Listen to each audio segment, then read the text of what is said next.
friends, welcome to Chennai to Mangalore Trends. இன்னைக்கு நம்ம சேனல்ல ரெண்டு வகையான சட்னி பார்க்கலாம். ஃபர்ஸ்ட் தேங்காய் சட்னி, அப்புறமா கொத்தமல்லி சட்னி. நீங்க என்ன நம்ம சேனலை சப்ஸ்கிரைப் பண்ணலனா சப்ஸ்கிரைப் பண்ணிக்கோங்க. கூடவே வர பெல் பட்டனையும் கிளிக் பண்ணிக்கோங்க. அதுல வர ஆல்ங்கிற ஆப்ஷனையும் செலக்ட் பண்ணிக்கோங்க. வாங்க வீடியோக்குள்ள போகலாம். ஃபர்ஸ்ட் ஒரு கடாயில ஒரு டேபிள் ஸ்பூன் எண்ணெய் ஊற்றிக்கோங்க. எண்ணெய் நல்லா காஞ்சதுக்கு அப்புறமா 150 கிராம் அளவுக்கு சின்ன வெங்காயம் உரிச்சு எடுத்திருக்கேன். அப்புறம் நான் 5-6 பல் பூண்டு உரிச்சு எடுத்ததை சேர்த்து வதக்கிக்கலாம். 2 பச்சை மிளகாய் சேர்த்துக்கலாம்.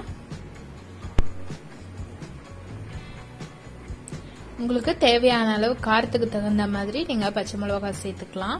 நான் 2 சேர்த்திருக்கேன்.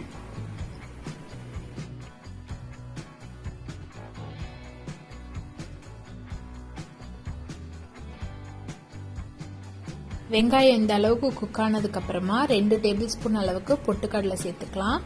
அது கூடவே கொத்தமல்லி புதினா ரெண்டும் சேர்ந்து ஒரு கைப்பிடி அளவுக்கு எடுத்திருக்கேன். அதையும் சேர்த்து வதக்கிக்கலாம்.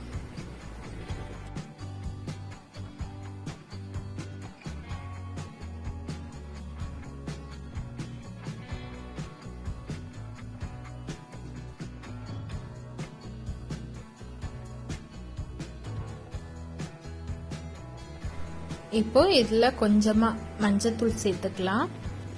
மஞ்சத்தூள் சேர்த்து நல்லா வதக்கினதுக்கு அப்புறமா கொஞ்சமா தேங்காய் சேர்த்து ஸ்டவ் ஆஃப் பண்ணிட்டு ஆறுனதுக்கு அப்புறமா அரைச்சு எடுத்துக்கலாம். இப்போ அரைச்சு எடுத்தாச்சு.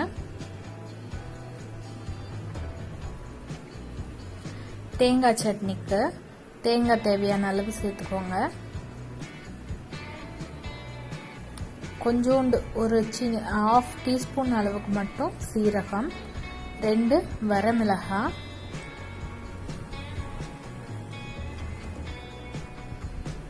2 டேபிள் ஸ்பூன் அளவுக்கு பொட்டுக்கடலை,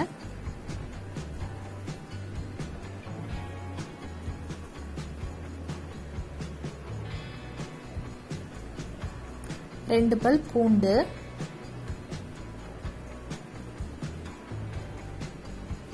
2 சின்ன வெங்காயம் சேர்த்து அரைச்சு எடுத்துக்கலாம்.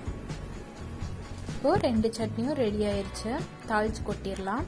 2 டேபிள் ஸ்பூன் அளவுக்கு தேங்காய் எண்ணெய் ஊற்றிக்கோங்க. தேங்காய் எண்ணெய் ஊற்றிட்டு கடுகு உளுந்தம்பருப்பு தேவையான அளவு சேர்த்துட்டு கடுகு உளுந்தம்பருப்பு நல்லா பொரிஞ்சதுக்கு அப்புறமா கறிவேப்பிலை சேர்த்துக்கலாம்.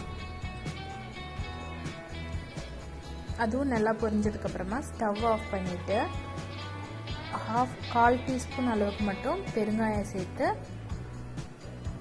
சட்னியில கொட்டி இறக்கிடலாம்.